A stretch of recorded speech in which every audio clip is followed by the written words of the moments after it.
Selamat datang di Desa Berilangun, Distrik Wangbe, Kabupaten Puncak. Kantor Desa Kampung Berilangun, Distrik Wangbe, Kabupaten Puncak. Pelatihan SDGs Desa. Zaman sekarang, kebutuhan dasar itu bukan cuma sandang, pangan, papan, tapi juga pendidikan. Meski begitu, pendidikan di Indonesia bisa dibilang masih memprihatinkan. Indeks pembangunan manusia kita melorot di urutan bawah, dan ranking pelajar kita ada di barisan depan, tapi dari belakang. Itu tentu aja menyedihkan. Padahal uang buat majuin pendidikan sampai 444 triliun rupiah alias 20% dari anggaran negara. Tapi kenapa pendidikan di Indonesia belum maju juga? Kalau diibaratin, cari jawaban masalah ini mirip kayak mengurai benang kusut berisi 1000 masalah. Ribet banget. Tapi salah satu akar masalahnya bisa jadi adalah sistem pendidikan massal. Karena sistem ini bikin standar yang sama buat semua murid, mendewakan nilai, mematikan nalar berpikir kritis, menyeragamkan kemampuan, dan di saat yang sama menghilangkan jati diri dan keunikan setiap muridnya. Padahal sistem pendidikan yang dibangun sama bapak pendidikan jauh beda dengan sistem saat ini. Di sisi lain, masalah pendidikan ada di kualitasnya, bukan kuantitasnya. Faktanya, baik jumlah sekolah maupun anak yang bersekolah itu meningkat dari tahun ke tahun.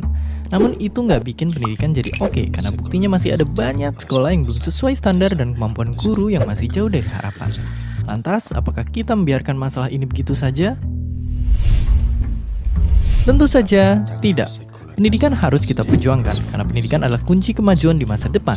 Karena hanya dan hanya lewat pendidikan kita bisa bantu petani ngerawat padi, bantu peternak menggembala sapi, mudahin dokter nemuin penyakit dan cari obatnya, meluncurin satelit canggih keluar angkasa, ngerancang robot yang bantu manusia, bikin akses internet cepat buat semua, sampai menciptakan perdamaian dunia. Tapi untuk meraih semua itu, kita harus berakit-rakit dahulu.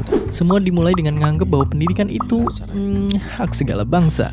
Makanya kita harus bangun sekolah keren di desa-desa, ngelatih kemampuan guru setinggi langit, sediain makanan berprotein buat perbaiki gizi anak Indonesia, dan ngerombak ulang kurikulum pendidikan supaya semua anak berkembang dengan minat dan bakatnya masing-masing. Terakhir, pendidikan Indonesia akan maju jika kita, pelajar Indonesia, memperbaiki diri kita sendiri. Walaupun dapat nilai jelek itu seperti diterba badai, mulai sekarang kita mesti menghargai proses belajar dan buang jauh-jauh cara curang untuk dapat nilai yang tinggi. Pada akhirnya yang benar-benar kita butuhkan bukanlah nilai, tetapi rasa ingin tahu, kemauan belajar, keberanian untuk bertanya, rasa tak cepat untuk berpuas diri, dan juga rendah hati dalam mengakui bahwa semakin banyak kita tahu, kita semakin mengerti bahwa kita tidak tahu apa-apa. Dari sanalah kita terus mencari, terus belajar tentang diri kita dan juga alam semesta. Kalau diurutkan, masalah yang harus dibenahi memang panjang dan berliku. Tapi itu semua harus diperjuangkan agar anak bangsa dari Sabang sampai Merauke bisa cerdas dan berguna bagi manusia di sekitarnya. Dan itu didapat lewat senjata paling ampuh, bernama pendidikan. Seperti yang Bapak bangsa ini bilang, tujuan pendidikan adalah untuk mempertajam kecerdasan, memperkukuh kemauan, serta memperhalus perasaan. Dan seperti biasa, terima kasih. Adalah tonggak negara dan bangsa.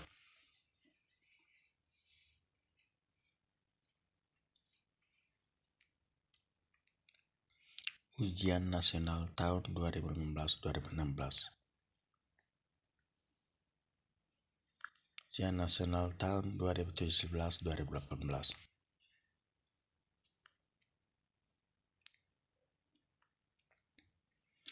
Juara 1 pertandingan dalam rangka memperingati Hari Pendidikan 2 Mei 2016 di tingkat 4 SD. Generasi Wangbe, jangan lupa pulang membangun Wangbe. Kebersihan lapangan sekolah.